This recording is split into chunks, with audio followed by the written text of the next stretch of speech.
The International Criminal Court is now in session. L'audience de la Cour pénale internationale est ouverte.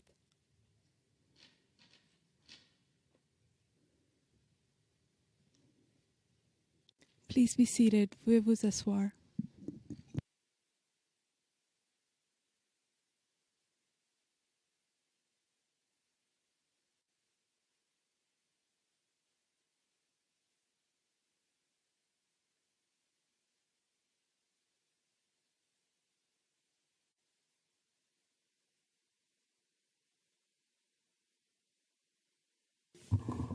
Good morning. Président, bonjour. Bonjour à tous.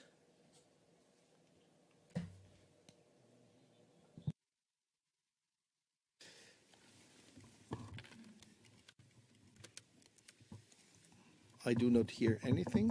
Je n'entends rien.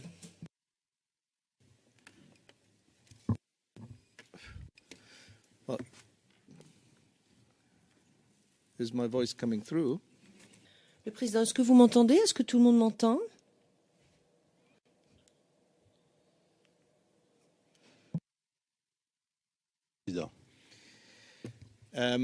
Before giving the floor to Avant de donner la parole au bureau du procureur, qui sera suivi par les équipes des conseils de la défense, et avant de commencer donc à vous poser des questions, je souhaiterais, monsieur, que vous décliniez votre identité, votre lieu et date de naissance, votre nationalité, ainsi que tout autre élément d'identité. Merci beaucoup. Merci, Monsieur le Président. Je suis le général de corps d'armée Philippe Mongou, ex-chef d'état-major des Forces armées nationales de Côte d'Ivoire. Je suis né le 26 janvier 1952 à Abidjan-Trècheville de feu le révérend pasteur François Mangou et de feu Yépi Sophie, tous deux natifs du village de Yopougonkouté, qui a donné son nom à la commune dont vous avez souvent entendu parler. Je suis donc ivoirien, Monsieur le Président. Je suis militaire. J'ai fait mes études primaires à l'époque au Dahomey, devenu maintenant Bénin, parce que mon père y était comme étudiant pasteur. J'ai ensuite continué mes études primaires à Akoupé et à Azoupé. Je suivais toujours les affectations de mon père pour faire ensuite mes études secondaires au collège moderne du Plateau et au lycée classique d'Abidjan et enfin à l'université d'Abidjan où j'ai obtenu le Doc 2.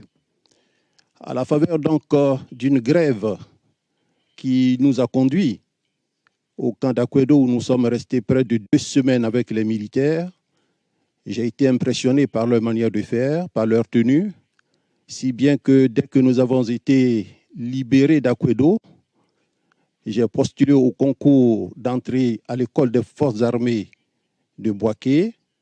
J'y suis entré. J'ai passé 2 ans comme élève officier d'active. À l'issue de ces 2 ans, je suis allé en France. Il faut noter que c'est déjà dans les années 1980, à l'école de l'arme blindée cavalerie. Je suis équitant, donc j'ai essentiellement servi sur les chars de bataille, l'AMX-30, le 10RC, sur l'EBR, l'engin mythique que même certains officiers français n'ont pas eu la chance d'étudier, cet engin qui ne fait jamais demi-tour.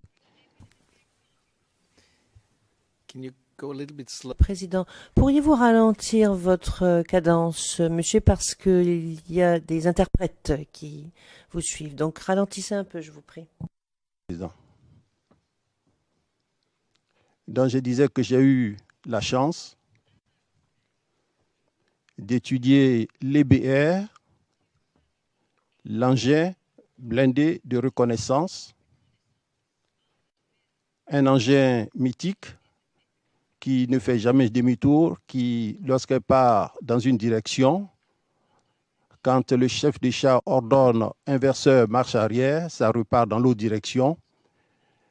J'ai aussi étudié l'AML 60, l'AML 90, le 10RC, et je suis rentré en Côte d'Ivoire où j'ai essentiellement servi au bataillon blindé pendant près de 20 ans. J'y ai occupé les fonctions de chef de peloton, de commandant d'escadron, de chef de bureau instruction, de commandant en second, de chef de corps, avant d'être muté à la garde républicaine, où j'ai occupé les fonctions de commandant en second. Puis je suis reparti à l'école des forces armées de Bouaké comme instructeur, où j'ai eu à enseigner, à former des officiers. Je suis aujourd'hui un officier général heureux parce que certains de mes élèves sont généraux. Je vais citer le général de brigade Doumbia, qui est un de mes élèves et qui est actuellement le chef d'état-major adjoint des forces armées de Côte d'Ivoire.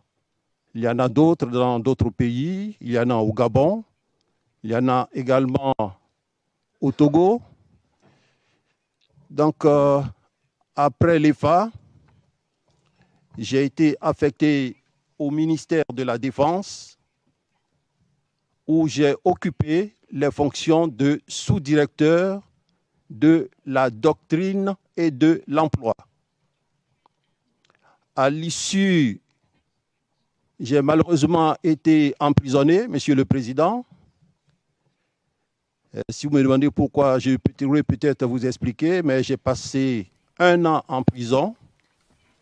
Et dès que je suis sorti de la prison, en 2001, est survenue en Côte d'Ivoire la crise de... Excuse me. Président, excusez-moi, monsieur, de vous interrompre, mais nous n'avons pas encore commencé votre déposition. Donc, alors, je suis très heureux de vous entendre résumer succinctement votre carrière, parce que c'est un thème, je suppose, qui intéresse le bureau du procureur ainsi que les autres parties, mais sans pour autant entrer dans les détails, car je suppose que les détails feront partie de leurs questions. Donc, est-ce que vous pourriez juste nous dire les échelons que vous avez gravis au sein de l'armée pour arriver à la fonction de chef d'état-major, ce qui nous conviendra pour le moment. Et ensuite, parce qu'il y a quelques questions liminaires que je dois vous présenter, et ensuite les questions pourront vous être posées, d'accord ? Président. Donc, ce n'était pas pour parler de la crise de 2002, mais je voudrais dire qu'à la faveur de cette crise, j'ai été nommé comme le commandant du théâtre des opérations et j'ai commandé donc le théâtre des opérations de 2002 à 2004 et j'ai été nommé donc chef d'état-major des armées le 13 novembre 2004.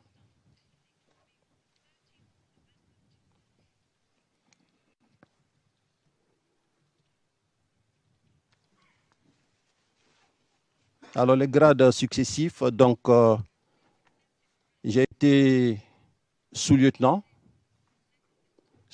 de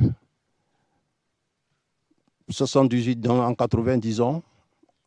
En 81, j'ai été lieutenant. 4 ans plus tard, en 85, capitaine. 7 ans plus tard, commandant. 7 ans plus tard, lieutenant-colonel. 3 ans plus tard, colonel. Et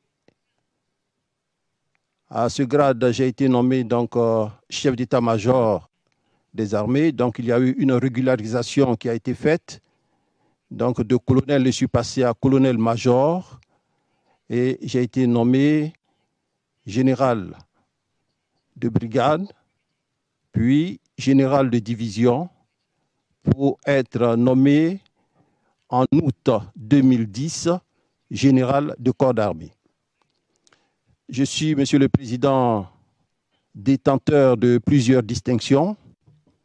Je suis officier de l'Ordre national, chevalier de l'Ordre national, officier du mérite de l'Éducation nationale, commandeur du mérite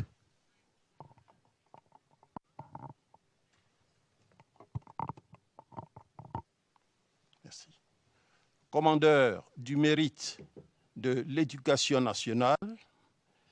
J'ai aussi obtenu la médaille de bronze de la défense française, échelon argent et or. Et enfin, j'ai la médaille de la Miss Cécile. Je suis marié, Monsieur le Président, père de 6 enfants. Thank you very much. Le Président, merci beaucoup.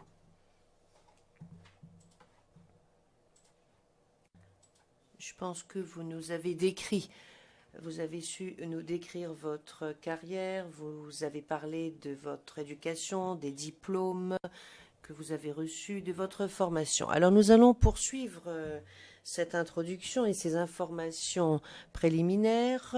À côté de vous se trouve Maître Penelope Blake. Elle est votre conseil au titre de la règle 74 et elle vous a été affectée pour les cas d'auto-incrimination. Maître Blake donc est à vos côtés et si, lors de votre déposition, il y a quelques problèmes que ce soit ou quelques préoccupations que ce soit, elle sera à même de vous fournir des conseils, de soulever ces préoccupations auprès de la Chambre. Vous pouvez également le faire d'ailleurs. Si vous pensez que les thèmes abordés risque de poser des problèmes d'auto-incrimination. Quoi qu'il en soit, la Chambre vous fournit la garantie en application de la règle 74.3 du règlement de procédure et de preuve que votre déposition, votre témoignage ne seront utilisés ni directement ni indirectement contre vous dans le cas de toute poursuite devant cette Cour, à l'exception des articles 70 et 71 et de ce qui est couvert par les articles 70 et 71 qui sont les délits en cas de faux témoignage. En conséquence, si une question vous est posée et que cela pourrait susciter ou déclencher votre auto-incrimination, votre réponse sera entendue à huis clos partiel et cette réponse sera confidentielle. Toutes les parties qui posent les questions ont pour responsabilité de demander le passage à huis clos partiel avant de vous poser des questions qui pourraient aboutir à une auto-incrimination. Ceci étant dit, comme je vous l'ai bien évidemment dit précédemment, vous devez également être sur le qui-vive et demander un passage à huis clos partiel si vous souhaitez apporter une réponse à huis clos partiel. Donc, comme je vous l'ai dit auparavant, lorsque je vous avais demandé de parler un peu moins rapidement, je l'avais fait parce que nous avons des interprètes qui travaillent ici. Vous savez que ce procès est un procès bilingue, à savoir les deux langues de travail sont l'anglais et le français. Je m'exprime en anglais. Je suppose que d'autres s'exprimeront également en anglais et vous poseront des questions en anglais. En conséquence, il est absolument essentiel que nous nous comprenions les uns et les autres. Et cela devient particulièrement essentiel ou primordial. Lorsque on vous pose des questions en français, vous allez y répondre en français et vous pourriez être tenté de répondre immédiatement en français sans pour autant ménager un temps d'arrêt.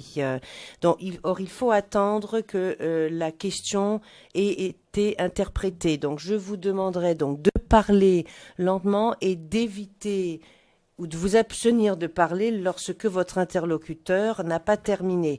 Et si je vous fais un signe, c'est parce que j'entendrai les protestations des interprètes, que j'entendrai directement dans mes écouteurs.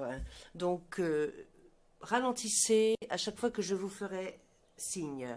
Donc, nous allons maintenant en venir à votre déposition. Vous savez, bien entendu, que cette chambre a été constituée pour juger de l'affaire le procureur contre M. Gbagbo et M. Blé-Goudé. Vous êtes ici, vous comparaissez ici en tant que témoin, et en tant que témoin, vous devez répondre en disant la vérité à toutes les questions qui vous seront posées par tous les avocats présents dans ce prétoire et peut-être également par les juges de cette chambre. Votre déposition ne va pas être brève. Donc, si à un moment, vous avez une préoccupation quelle qu'elle soit, n'hésitez pas à en parler à la Chambre et nous étudierons votre requête ou votre préoccupation. Donc avant de donner la parole au représentant du bureau du procureur, j'aimerais vous demander de bien vouloir prononcer l'engagement solennel, ce qui est une obligation. Donc, je vais vous demander de lire la formule qui se trouve sur le document devant vous. Je déclare solennellement que je dirai la vérité, toute la vérité, rien que la vérité. Thank you very much. Merci beaucoup. Et une toute dernière information que je dois vous transmettre, un faux témoignage est un délit devant cette cour. En conséquence, je vous demanderai de dire la vérité.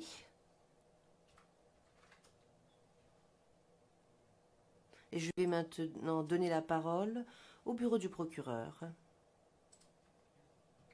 Vous avez la parole. Vous avez demandé 16 heures.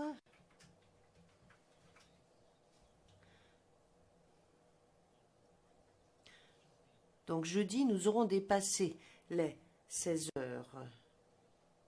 Enfin, ce que j'entends, c'est que je pense qu'en 4 journées d'audience, nous devrons arriver jeudi au terme de l'interrogatoire principal. Vous avez la parole, monsieur. Thank you, Your Honor. Monsieur MacDonald, merci, Monsieur le Président. Bonjour, monsieur le procureur.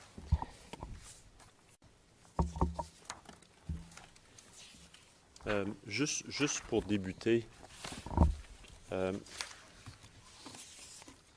car avant de vous faire assermenter, vous avez mentionné beaucoup de choses. Et l'une de ces choses est le fait que vous sembliez familier, vous avez dit quelque chose à l'effet que vous sembliez familier avec la procédure ici. Est-ce que vous avez suivi les procédures telles que retransmises sur Internet ou encore, je comprends, en Afrique de l'Ouest par Afrique 24? J'ai suivi quelques séances, mais pas toutes, compte tenu de mes obligations. Juste quelques séances. Et lorsque vous avez suivi ces séances, qui témoignait? J'ai vu témoigner un jeune Libérien. J'ai suivi, pas entièrement, le témoignage du général Kassaraté et le témoignage du général Diebi-Point, mais pas entièrement.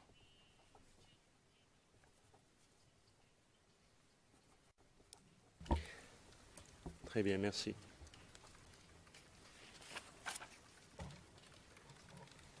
J'aimerais revenir, juste pour qu'on mette au dossier les rencontres que vous avez eues avec le bureau du procureur. Donc, je vais être suggestif sur ce point pour celles qui sont connues, évidemment, de tous et chacun. Je comprends qu'au mois d'août 2011, vous avez rencontré des enquêteurs du bureau du procureur à 2 reprises. Ce qu'on appelle, nous, dans notre jargon, des rencontres préliminaires. Est-ce que vous vous rappelez de cela? Oui, j'ai rencontré donc le bureau du procureur. Je m'excuse de vous interrompre, sans nommer le nom des personnes, s'il vous plaît, car nous sommes en audience publique. On peut aller à huis clos partiel si nécessaire pour les nommer. Continuez, s'il vous plaît. Rassurez-vous, je ne connais pas de nom. Donc, j'ai suivi effectivement. J'ai été interrogé le 9 août 2011 et le 23 août 2011.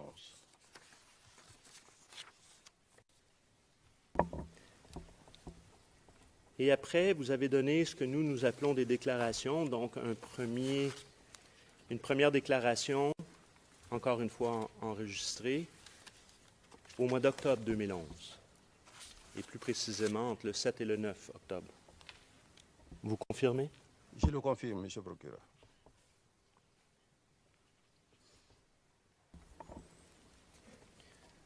Dans les jours qui ont suivi cette première déclaration au bureau du procureur, avez-vous été interrogé par le tribunal militaire?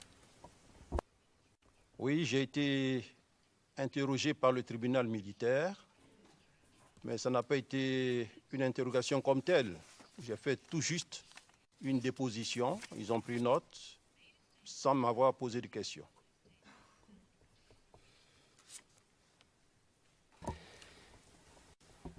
Et en juillet 2012, on se rencontre, nous d'ailleurs, pour la première fois, si je comprends bien, encore une fois pour un entretien avec le bureau du procureur. Vous vous rappelez, vous confirmez? Je le confirme. Nous avons eu près de 4 séances en juillet 2012 avec le bureau du procureur.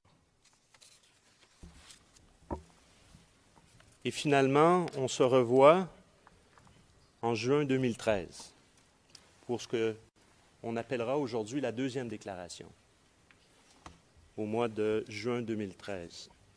Excusez-moi, septembre 2013. Pardon, septembre 2013. Vous vous rappelez de cela? C'est bien en septembre 2013.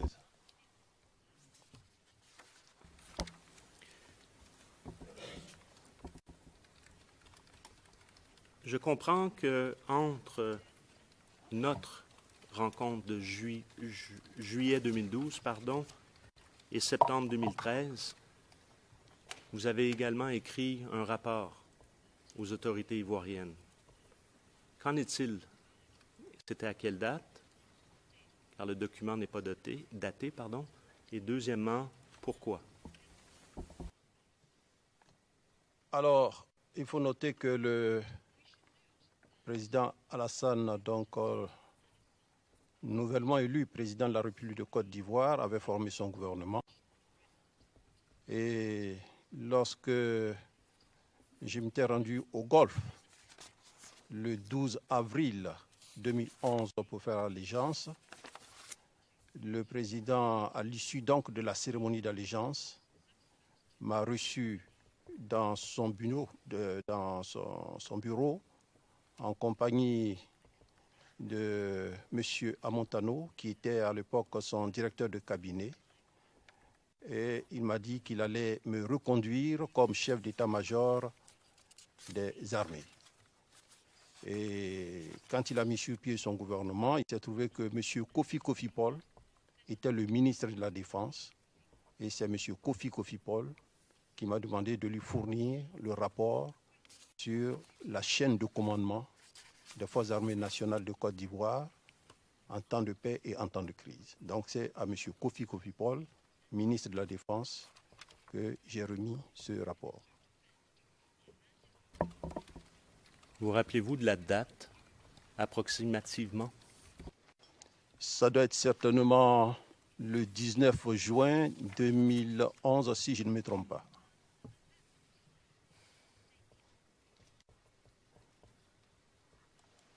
Très bien. J'aimerais, si vous me permettez juste un petit instant.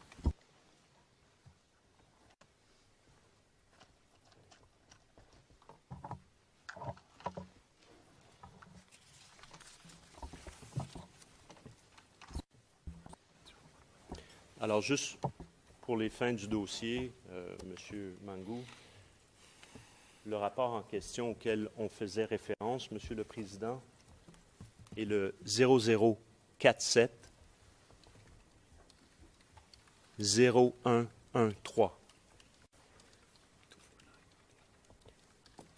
Numéro 249 sur notre liste des éléments, notre liste d'éléments à charge pour ce témoin.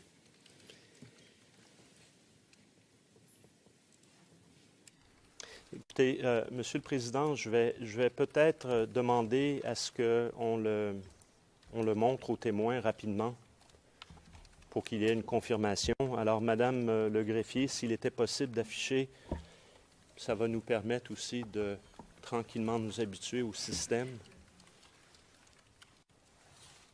Alors, je vais vous demander de patienter quelques secondes. Ça peut être public.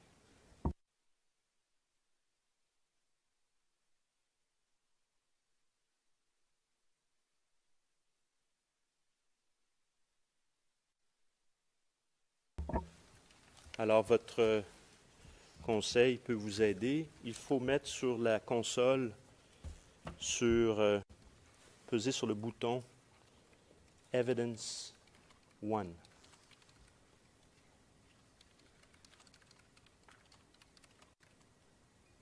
Alors, si on pouvait, c'est mieux de le faire maintenant, Monsieur le Président, comme ça, pour avancer.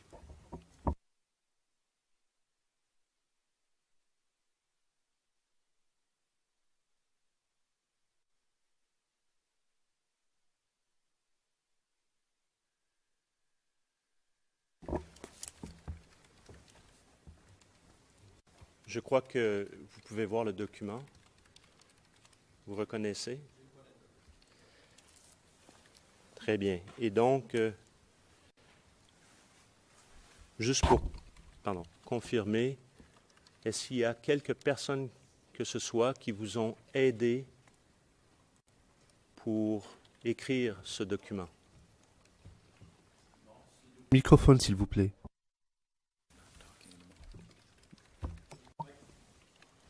Voilà. Non, ce document a été écrit par moi. D'accord. Alors, j'aimerais que ce document soit soumis, Monsieur le Président.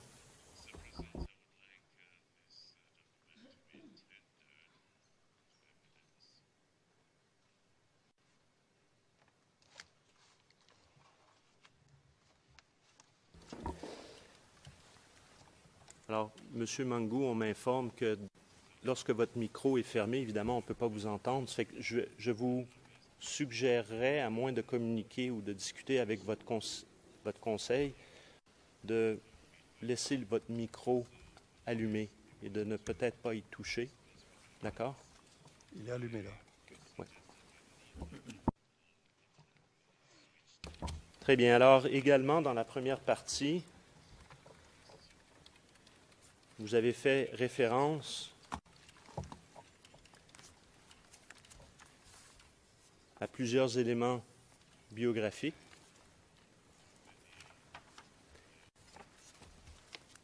Et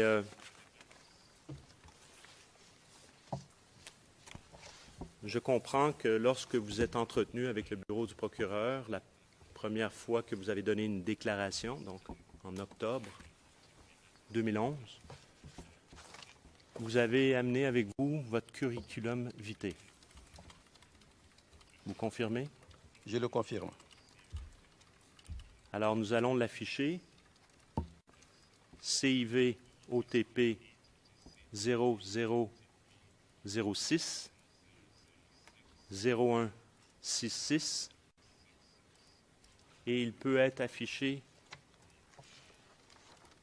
public, s'il vous plaît, car les initiales étaient expurgées initialement, sont illisibles.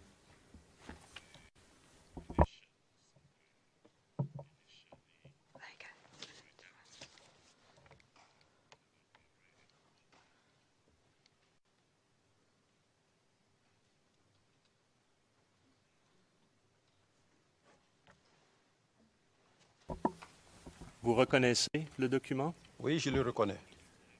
Qui a préparé ce document? C'est moi qui ai fait préparer ce document. Vous l'avez fait préparer, vous dites? Oui, puisque je ne suis pas bon dactylographe. Ça a été tapé, les données sont de moi. Et est-ce que les données telles qu'on peut les voir sont exactes? Oui, les données sont exactes. Très bien. Donc, vous avez étudié à l'université, je comprends bien, en quel domaine? J'ai fait du droit jusqu'en deuxième année. Et par la suite? Par la suite, je suis rentré à l'école des forces armées de Bouaké.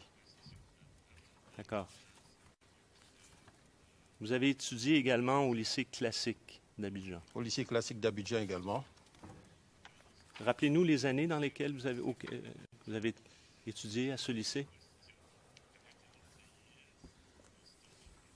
Je suis entré en 70 pour sortir en 73, je crois. D'accord.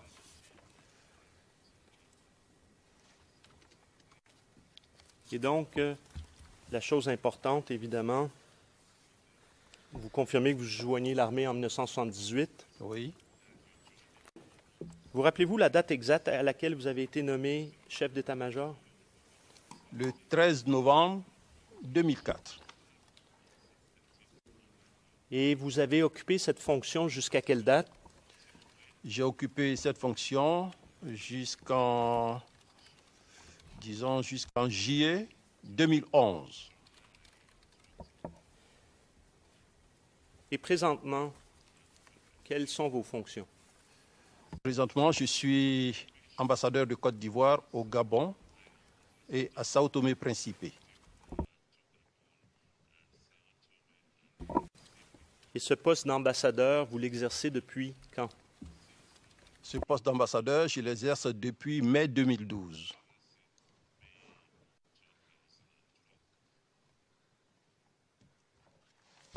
Alors, Monsieur le Président, nous demandons à ce que le CV soit soumis au dossier, donc la pièce avec le RN.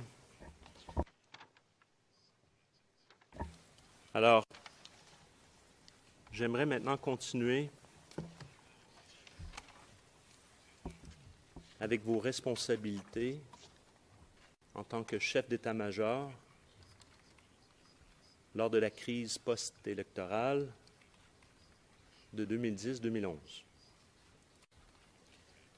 Maintenant, pour ce faire, quand je dis crise post-électorale, la période de départ auquel je me réfère, c'est le 28 novembre 2010 jusqu'au l'arrestation de M. Gbagbo, 11 avril 2011. D'accord? Lorsque je vais vous poser des questions, que je réfère à la crise post-électorale, c'est la période à laquelle je réfère. Si je me réfère à une autre période, je vais vous l'indiquer.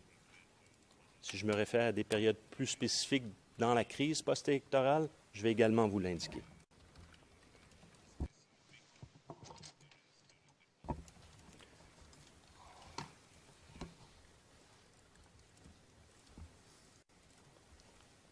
Alors, je vois que vous avez un crayon et du papier, vous prenez des notes, c'est bien. Alors, quel était le rôle du chef d'état-major? Quel était votre rôle, donc, lors de la crise post-électorale? Alors, lors de la crise post-électorale, on avait deux grandes entités. Les unités qui étaient sur le théâtre des opérations, dont le commandant du théâtre était le capitaine de vaisseau-major Kona Boniface. Les unités qui avaient été formées et déployées dans tout Abidjan, y compris à Abobo, pour la sécurisation de la ville d'Abidjan et pour l'intervention au niveau d'Abobo, qui, elle, était placée sous l'entière responsabilité du général de brigade Deto Leto Firmin. Donc ces deux officiers étaient sur le terrain avec leurs hommes. Chacun faisait sa planification et sa conduite des opérations. Le chef d'état-major que j'étais était à l'état-major dans un centre opérationnel qui lui est propre, le CPCO, qui est le centre de planification et de coordination, et non de conduite, comme cela a été dit ici, de coordination des opérations. Donc moi, j'étais à l'état-major. Ma guerre à moi, je la faisais sur la carte en fonction des renseignements terrain que me donnait Kona Boniface sur le théâtre des opérations et le général Deto Leto en ce qui concerne la gestion des unités au niveau d'Abidjan. Donc je jouais un rôle de coordinateur, je coordonnais leur action. Coordonner, c'est quoi? Quand des unités sont sur le terrain, c'est bien pour les chefs de savoir ce que l'un et l'autre fait. Si Kona est attaqué, c'est à moi, par exemple, d'informer Deto de ce qui se passe dans sa zone et d'informer Kona de ce qui se passe dans la zone de Deto et au besoin de les tenir informés de l'évolution de la situation. Voici ce que je faisais. Mais pour le faire, il faudrait que Kona et Deto me donnent des renseignements précis. C'est pourquoi dans l'armée, le compte rendu qu'on fait au chef doit être un compte rendu précis, clair et net. En fonction de ça, je poussais mes pions. J'avais donc des papillons rouges et verts. Le rouge représente l'ennemi, le vert, les amis. Donc je les positionnais et en fonction de ça, en fonction de leur compte rendu, je leur donnais des instructions.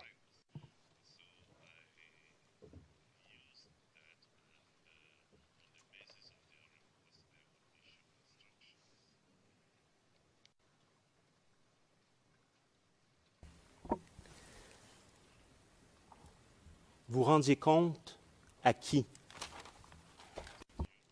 Alors, il faut dire que le déploiement de toutes ces unités, pour les déployer, nous avons été réquisitionnés.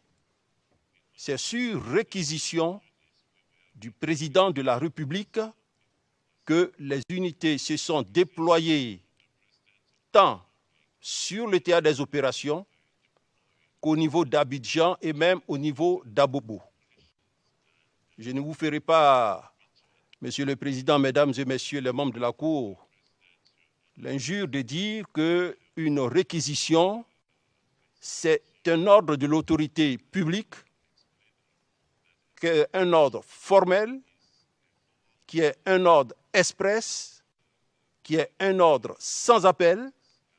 On l'appelle ainsi parce que la réquisition elle-même a un caractère péremptoire. Donc, au reçu de l'ordre, nous nous exécutons. Donc, nous rendions compte à celui qui est l'initiateur de la réquisition au président de la République. Mais il y a quand même une hiérarchie. Il y a le ministre de la Défense et le président de la République.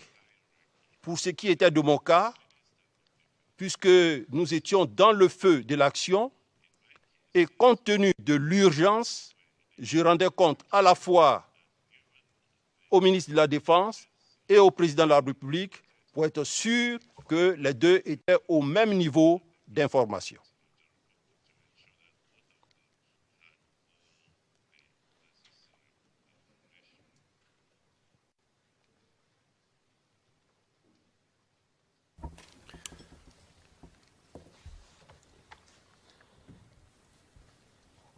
Durant la crise post-électorale, toujours,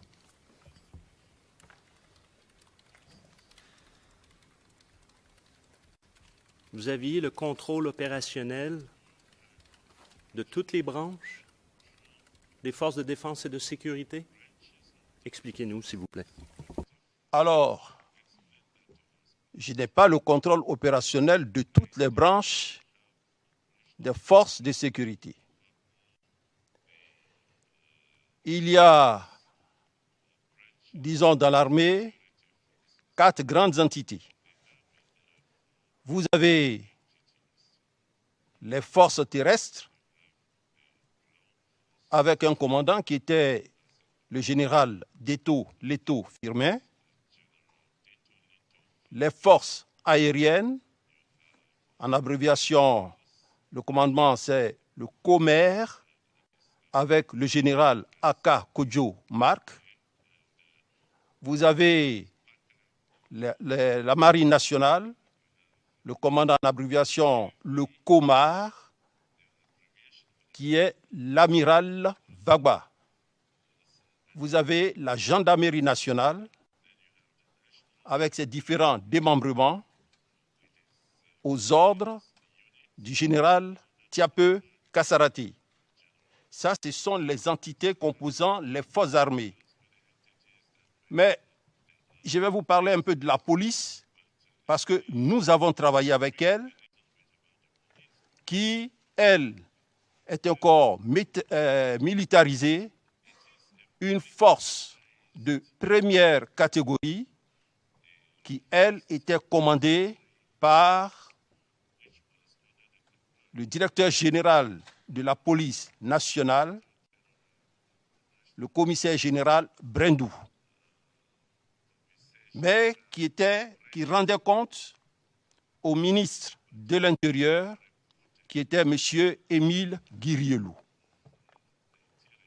Donc, nous avons aussi 2 entités qui ont vu le jour pendant la crise de 2002. Donc, je vous ai parlé tout à l'heure du commandement du théâtre, mais il faut noter que le 2 juillet 2005, il y a une autre entité qui a vu le jour. Il s'agit du SECOS, qui était commandé par le général Djebi Point, qui était composé d'éléments mixtes, de la police, de la gendarmerie, de l'armée, et dont les missions étaient la lutte contre le grand banditisme. Donc voici en gros ces éléments-là.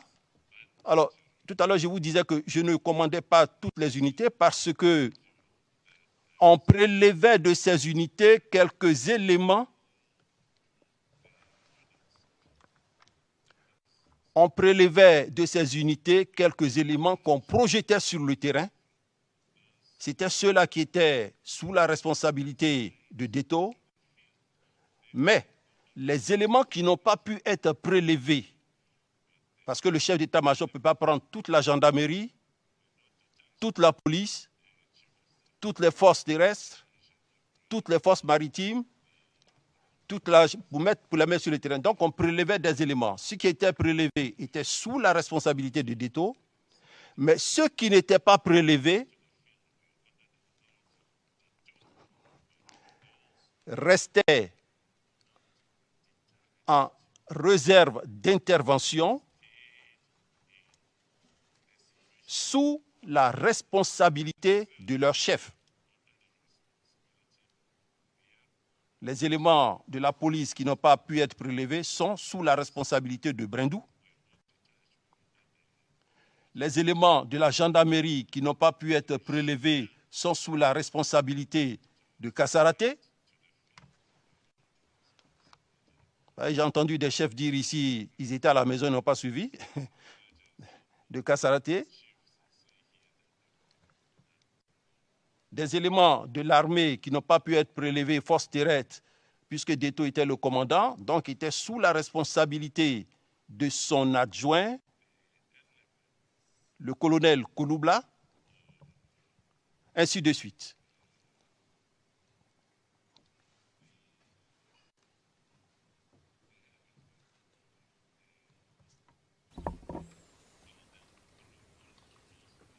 Qu'en est-il de la garde républicaine?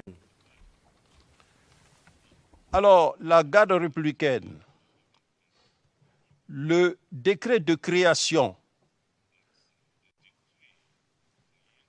de la garde républicaine mettait donc la garde républicaine sous la responsabilité du chef d'état-major des armées.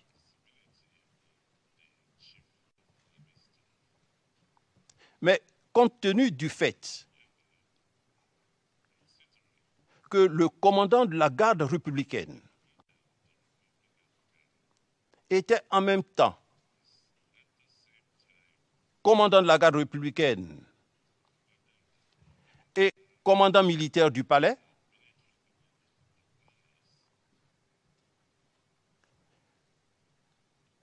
il voyait tout le temps le président, donc il en était l'interlocuteur privilégié.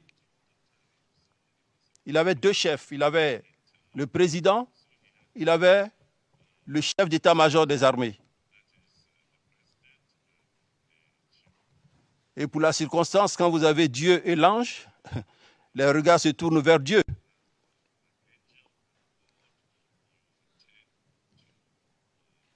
Des 6 ans passés, 7 ans passés à l'état-major. On comprend tous ici que Dieu, c'était M. Gbagbo. Oui, je parle du président de la République. Je parle du président de la République.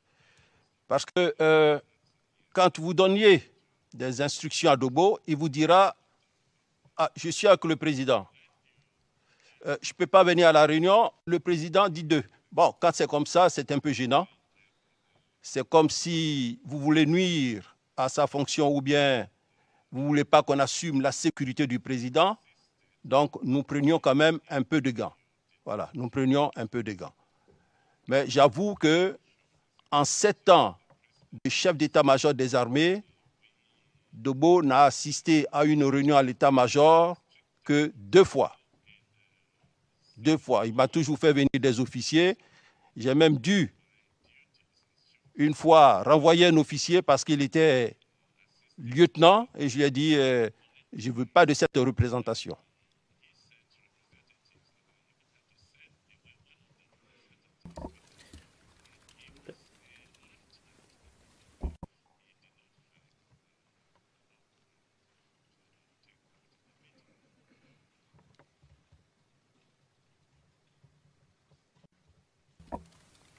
Juste pour vous expliquer, le transcrit en version anglaise, on attend qu'il ait terminé de défiler, avant que je passe à la prochaine question. Donc, c'est le système de 5 secondes entre questions et réponses.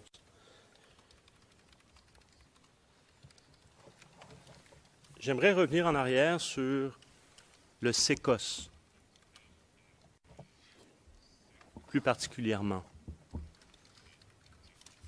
Pourquoi a-t-il été créé en 2005?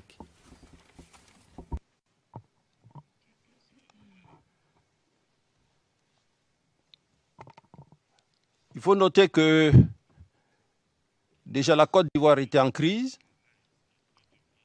les armes circulaient beaucoup, il y avait des vols, souvent des braquages armés qui se faisaient. Et le président Laurent Gbagbo, un jour allant en visite d'État, m'a demandé de lui proposer une unité qui serait à même de lutter contre le grand banditisme. J'ai donc appelé le général Guébi Point, qui lui est gendarme, donc officier de police judiciaire, pour que nous fassions ce travail. Dans les propositions que j'ai faites, compte tenu du fait que le président m'avait dit que c'était pour lutter contre le grand banditisme, nous avons donc constitué une unité avec, lui-même il avait défini les gendarmes policiers, donc gendarmes, policiers, militaires, mais dotés d'AK, c'est-à-dire de fusils d'assaut et de PA.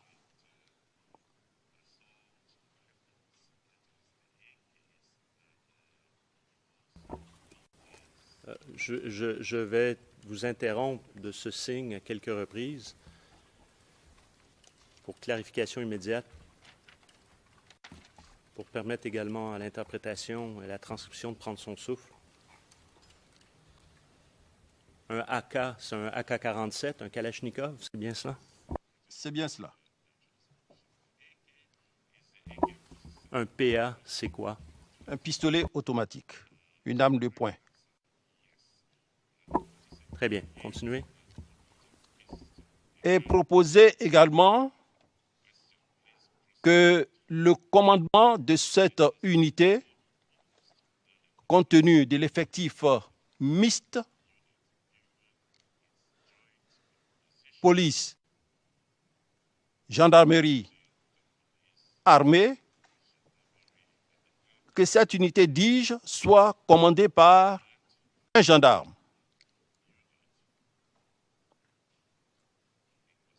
Et mise sous la responsabilité du commandant supérieur de la gendarmerie.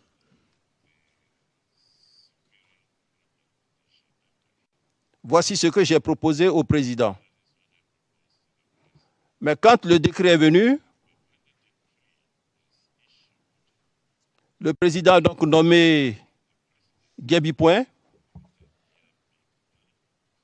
qui était à la fois commandant école gendarmerie et commandant SECOS.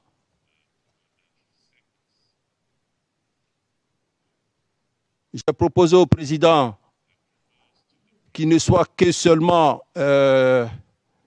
commandant du SECOS. Je n'ai pas obtenu gain de cause. Mais qu'en plus, dans le décret de création, le SECOS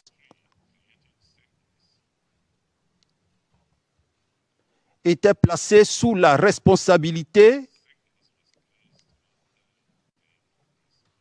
directe du ministre de la Défense, pas du chef d'état-major ni du commandant supérieur, du ministre de la Défense.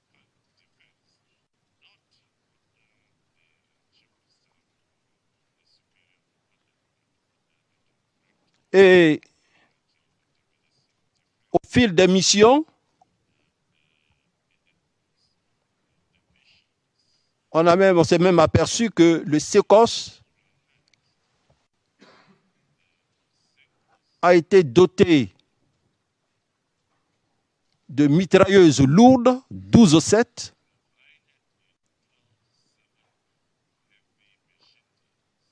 des mitrailleuses qui peuvent effectuer des tirs jusqu'à 1200 mètres.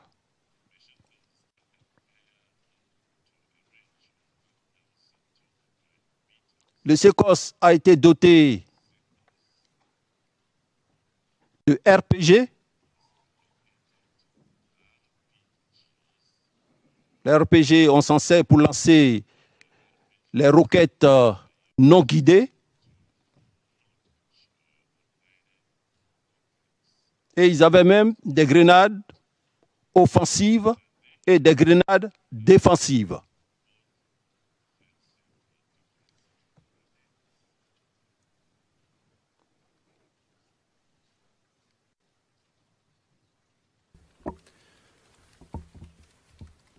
Durant la crise post-électorale,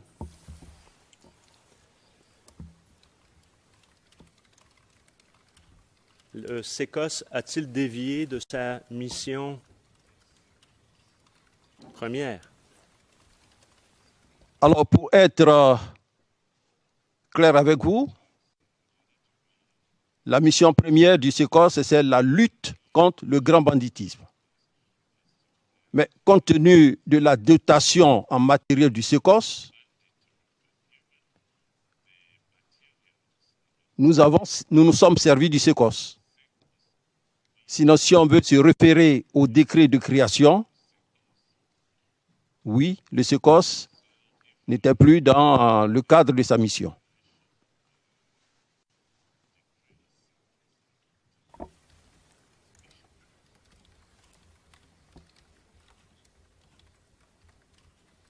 Quel était devenu ce cadre, brièvement?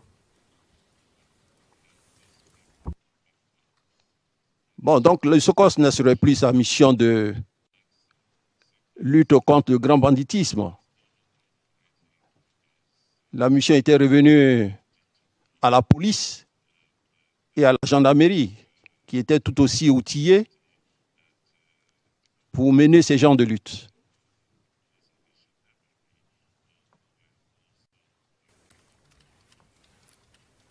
J'aimerais poursuivre maintenant dans cette introduction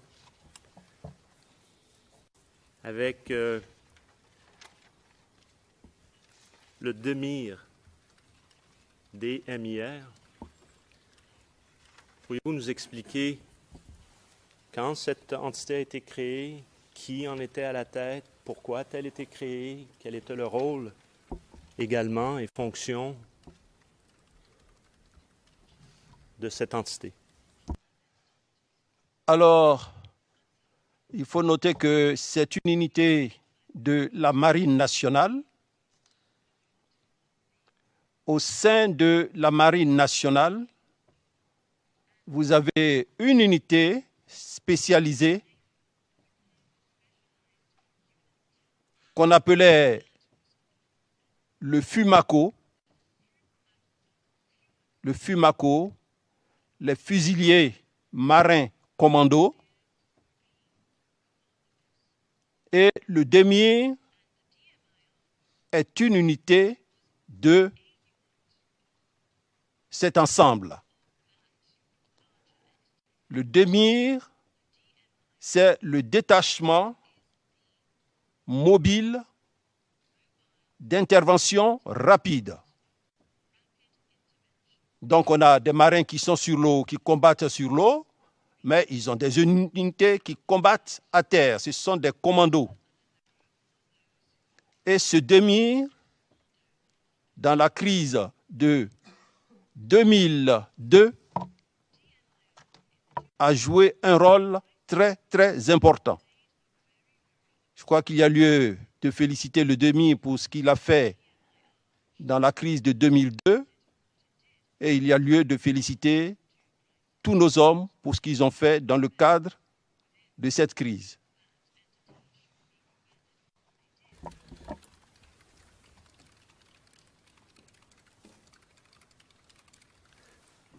Rappelez-nous son rôle. Alors le DEMIR, comme je vous le disais, commando spécialisé qui se bat à terre, les missions sont multiples.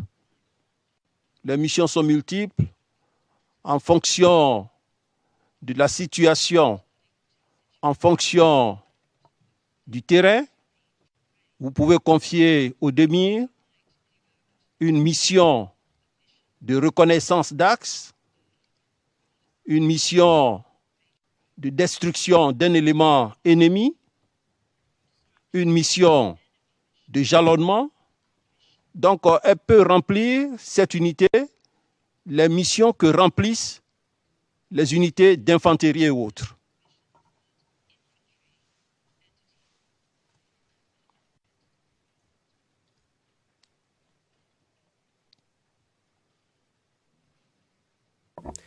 Durant la crise, qui était à la crise post-électorale? Toujours la même période que je vous ai précisé au début. Qui était à la tête du DEMIR? Alors, je ne saurais pas vous le dire exactement, parce qu'il faut noter que dans les armées, le chef d'état-major des armées ne descend pas jusqu'à ce niveau. Moi, j'ai 3 personnes que je commande, que je connais très bien. Je connais le général Deto, je connais le général Aka, je connais l'amiral Vagba. Et dans le cas de la crise, je connaissais 2 personnes, Deto et Conan. Tout ce qui descend, ça c'est au niveau échelon inférieur, ça ne relève pas de la compétence du chef d'état-major des armées.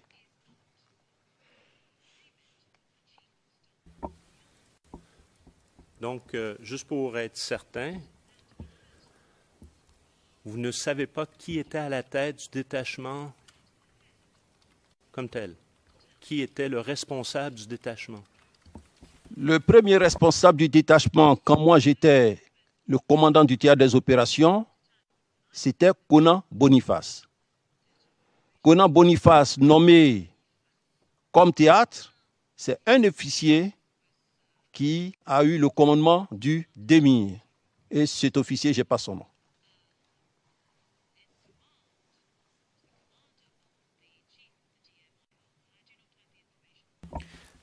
J'aimerais que l'on discute maintenant du chef d'état-major particulier du président durant la crise post-électorale. Premièrement, qui était-il? Et encore une fois, quel était son rôle? Alors, le chef d'état-major particulier du président de la République, c'était le général Touvoli Bizobo. Touvoli Bizobo. Donc, le rôle du chef d'état-major particulier, c'est de pouvoir rendre compte au président de la République de tout ce qui concerne, disons, les affaires militaires, la sécurité militaire. Il est un peu le pendant militaire auprès du chef de l'État. Voilà. Mais il doit avoir d'autres rôles au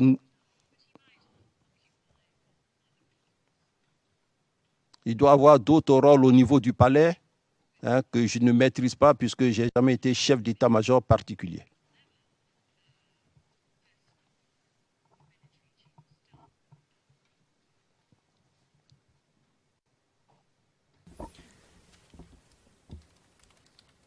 Qu'en est-il maintenant du groupe de sécurité de la présidence de la République, le GSPR? Encore une fois, même question. Qui était à la tête? Quel était le rôle? Toujours durant la crise post-électorale. Alors, je vais peut-être répondre, mais il faut noter que ces éléments n'étaient pas sous la responsabilité directe du chef d'état-major des armées. Tout ce qui est du côté de la présidence, le chef d'état-major des armées n'a pas trop un œil là-dessus. Mais pour ce que je sais, je crois que celui qui est le commandant du GSPR, c'était feu le colonel-major Aouma Broa. Quel est son rôle? Comme son nom l'indique, le GSPR, c'est le groupement de sécurité présidentielle. Donc, ce sont des gens qui sont là pour la sécurité du président de la République.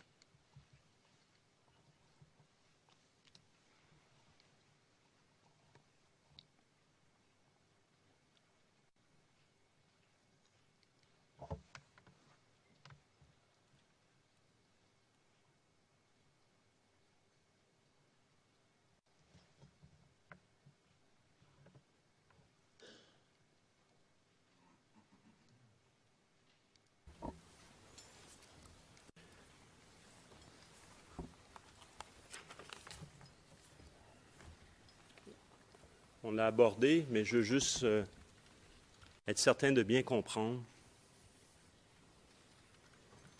Encore une fois, durant la crise post-électorale,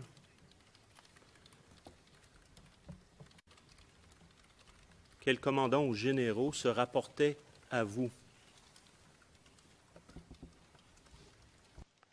Donc, pendant la crise post-électorale, il y a 2 personnes que j'avais sous mes ordres. Sur le théâtre des opérations, le capitaine de corvette de vaisseau-major, Conan Boniface, et le général Teto Leto Firmin. C'était ces 2 personnes qui travaillaient avec moi, que je connaissais.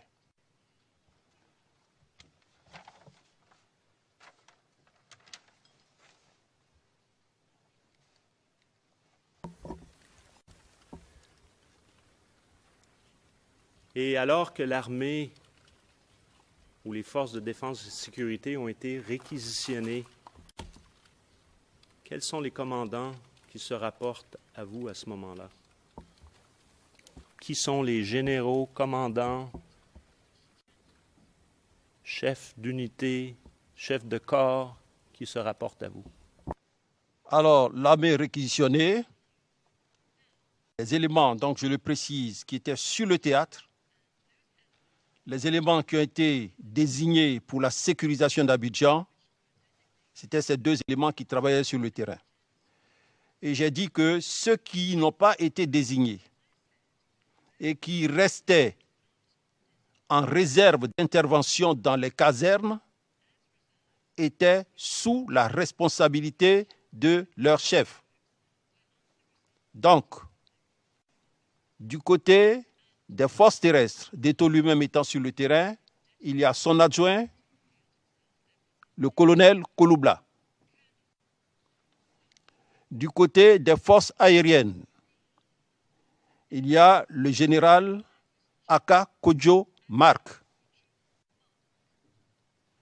Du côté de la marine nationale, il y a l'amiral Vagba. Du côté de la gendarmerie nationale, il y a le général Tiape Kassarati. Du côté de la police nationale, il y a le général Brendoumbia.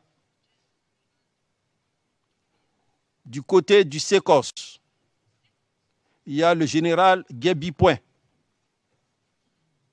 Voici ceux qui étaient avec moi et avec qui nous faisions des rencontres, des réunions de centre opérationnel.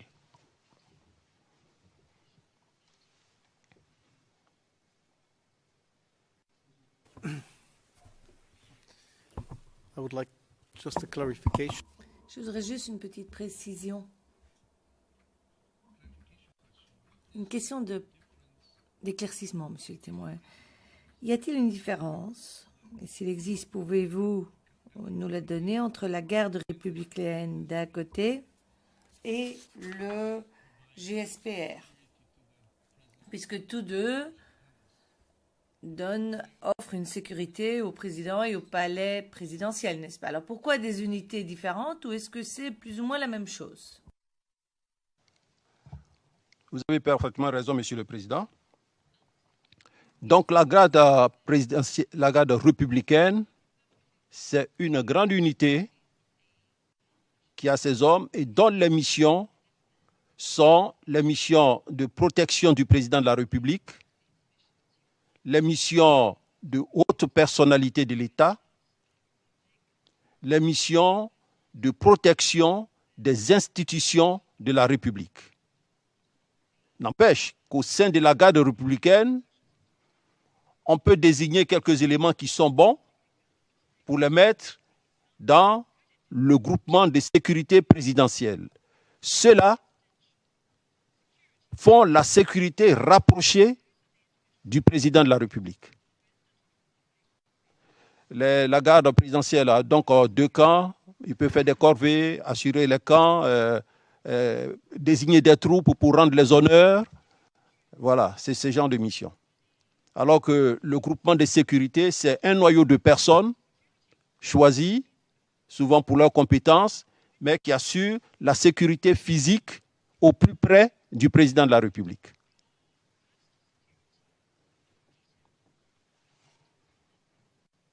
Thank you very much.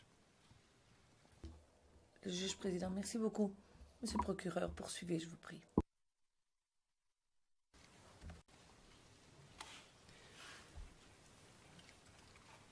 Qu'en est-il justement de la garde républicaine suite à la réquisition? Alors, suite à la réquisition, elle était requise, mais elle restait dans son domaine d'action, c'est-à-dire la protection du président de la République, la protection des hautes personnalités de l'État, la protection des institutions de la République. Mais je voudrais signaler que dans les unités qui ont été prélevées, la garde républicaine a fourni 7 personnes à bord d'un engin blindé. Et ces unités, si vous voulez, je peux vous les donner et je vous dirai exactement où était cet élément-là.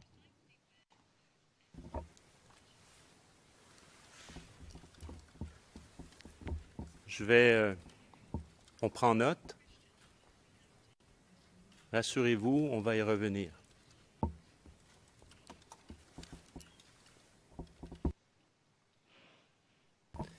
Alors, vous avez parlé donc, vous avez soulevé la question de la réquisition. Et je vais vous montrer un document. Donc, il s'agit du CIV OTP 0018 0047. Et si on pouvait aller plus spécifiquement à la page suivante, donc 0048. C'est le numéro 86 sur notre liste des éléments à charge pour ce témoin.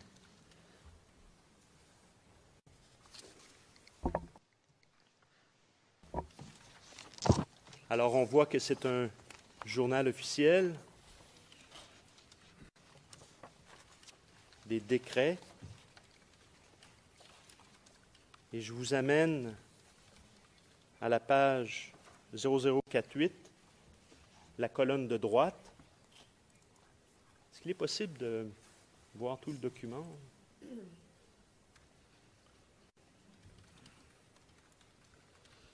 OK. Maintenant, est-ce qu'on peut descendre la colonne de droite?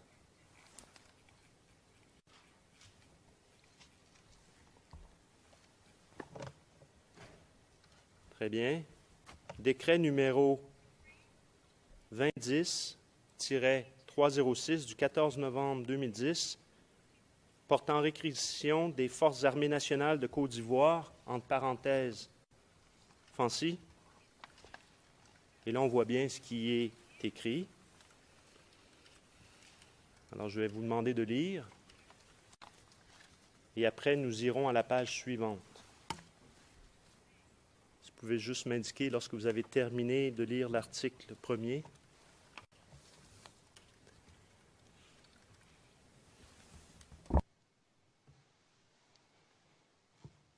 Très bien. Si on pouvait aller à la page suivante, donc qui est le 0049, et mettre un emphase à l'article 2, aux articles 2 et article 3 de cette page en haut à gauche.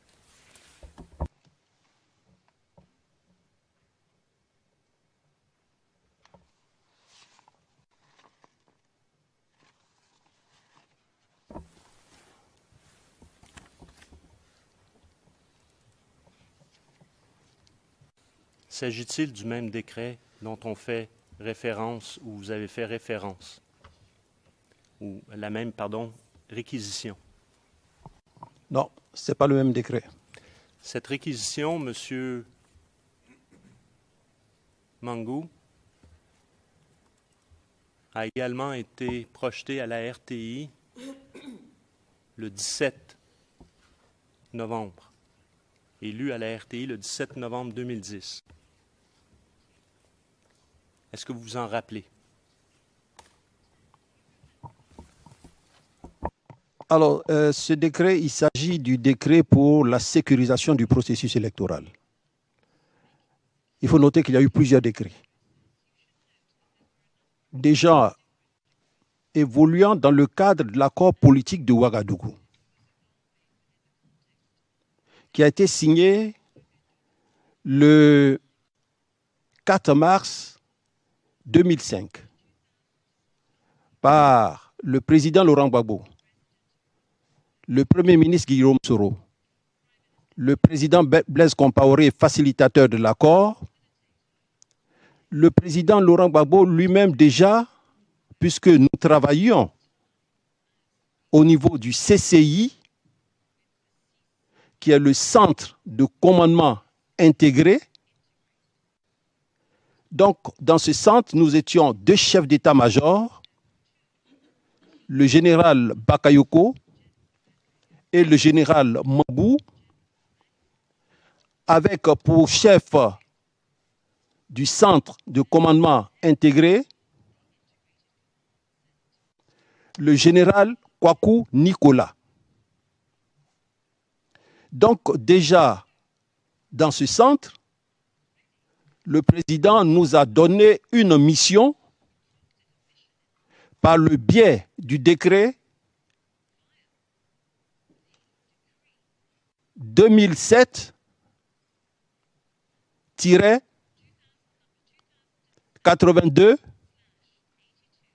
du 16 mars 2007.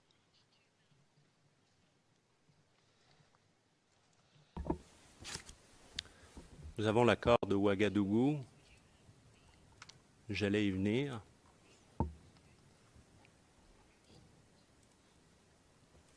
Mais il s'agit bien d'un décret présidentiel, mais il s'agit d'une réquisition. L'armée, les Fancy sont réquisitionnés. Vous confirmez cela? Je le confirme. D'accord. Et juste pour bien comprendre et s'assurer, il ne s'agit pas de la même réquisition à laquelle vous avez fait référence précédemment, plus tôt ce matin. Non.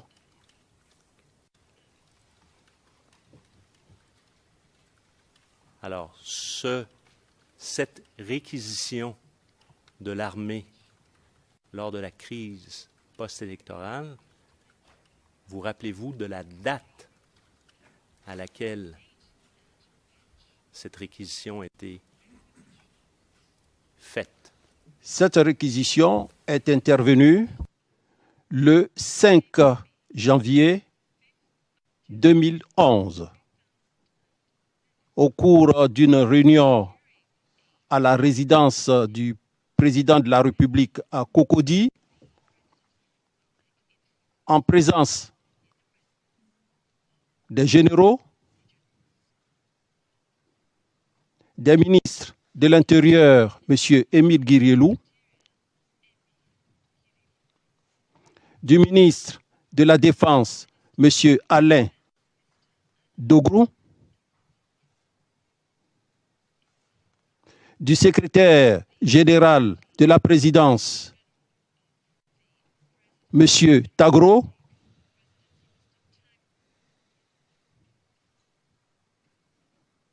et de d'autres personnes. Le décret a été signé sur place et remis en main propre au chef d'état-major des armées. Il faut noter que ce décret, bien sûr, Attendez-vous. Il y a quelqu'un avec un mobile.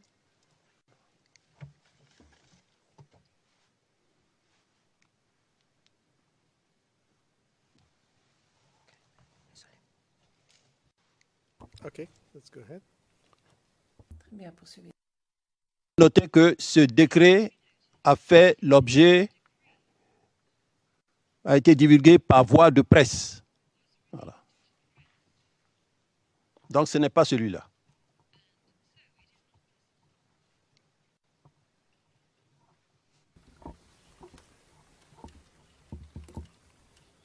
Donc, il s'agit lors d'une rencontre à la résidence présidentielle. Outre vous-même, en votre qualité de chef d'état-major, y avait-il d'autres généraux de présents? Oui. Qui étaient-ils? Il y avait le général Kassaraté, le général Deto, le général Aka Kodjo-Mark, l'amiral Vagba, le directeur général de la police, le général Diaby Point, le général Dogboblé, le colonel-major Aouma, plus les personnalités civiles que j'ai citées tout à l'heure.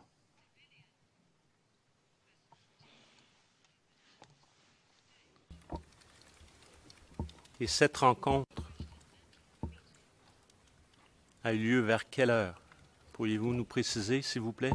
Oui. Cette rencontre a eu lieu donc le soir aux environs de 21h30.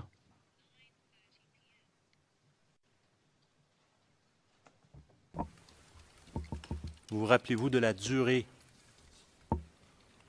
approximative? De la réunion? Oui. Parce que donc je vais recadrer ça dans le contexte.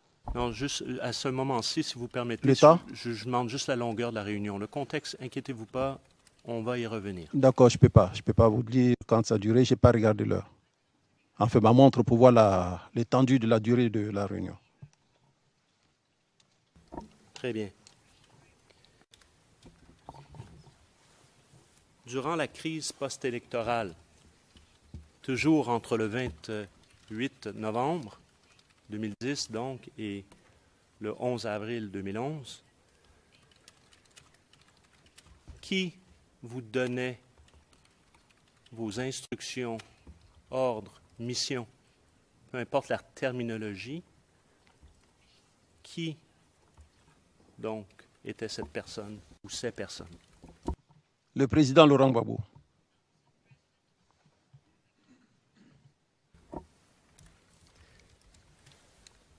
Je comprends que le président, outre être une des fonctions du président, c'est être également le chef suprême des armées. Oui, le président est le chef suprême des armées. Et ça, c'est prévu donc par la Constitution ivoirienne.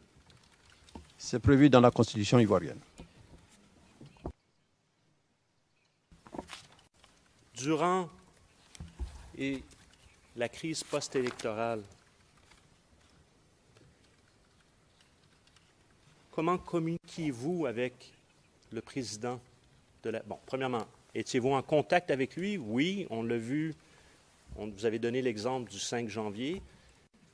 Alors, donc, outre en personne, comment communiquiez-vous avec lui? Deux moyens de communication. Soit le président me convoquait, soit je demandais à le rencontrer, mais souvent les comptes rendus sont faits au téléphone.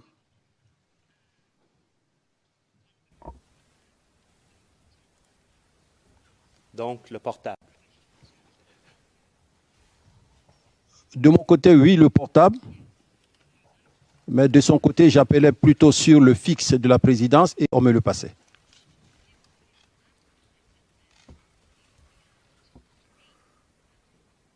Est-ce qu'il vous arrivait également de le rejoindre sur son portable?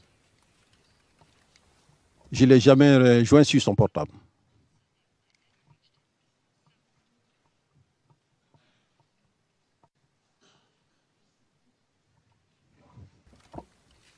Lorsque les rencontres avaient lieu en face à face, Yes. Could you instruct Le juge président. Monsieur le procureur, pourriez-vous donner l'ordre à l'équipe de la défense de réduire leurs interventions telles que celle-ci à un minimum, y compris avec l'accusé, parce que moi, j'essaie de me concentrer sur l'interrogatoire. Et quand j'entends rire ou d'autres réactions de ce genre, nous pensons ici du côté du bureau du procureur que ce n'est certes pas adéquat dans un prétoire, dans une salle d'audience. Surtout quand on connaît la gravité des faits et de l'interrogatoire qui est en cours. Le juge président, nous sommes tous conscients de la gravité des questions ou de la situation, et nous le savons tous, et nous devons agir en conséquence. Je pense qu'on essaye tous de s'y plier, mais il est 11 heures. Le bureau du procureur, est-ce que vous me permettez de terminer avec les 2 dernières minutes? Parce que j'ai encore une question. Le juge président, bien évidemment, allez-y, poursuivez. ces rencontres, ces face-à-face avec M. Gbagbo, pourriez-vous nous indiquer les lieux où vous les avez eus avec ce dernier durant la crise post-électorale? Durant la crise post-électorale, j'ai rencontré le 11 mars 2011, aux environs de 16h30, 17h par là, le président de la République au Petit Palais de la présidence de la République. Le 10 décembre 2011, je l'ai rencontré au Grand Palais de la République aux environs de 13h30 dans son bureau, en compagnie de feu le ministre Tagro. Le 24 ou 25, 26 par là, nous lui avons fait un point de situation, les généraux, sur la situation qui prévalait à Abobo, au Grand Palais de la Présidence. Maintenant, au niveau de la résidence, il y a eu plusieurs convocations. Là, je ne peux pas vous dire le nombre de fois où nous avons été convoqués.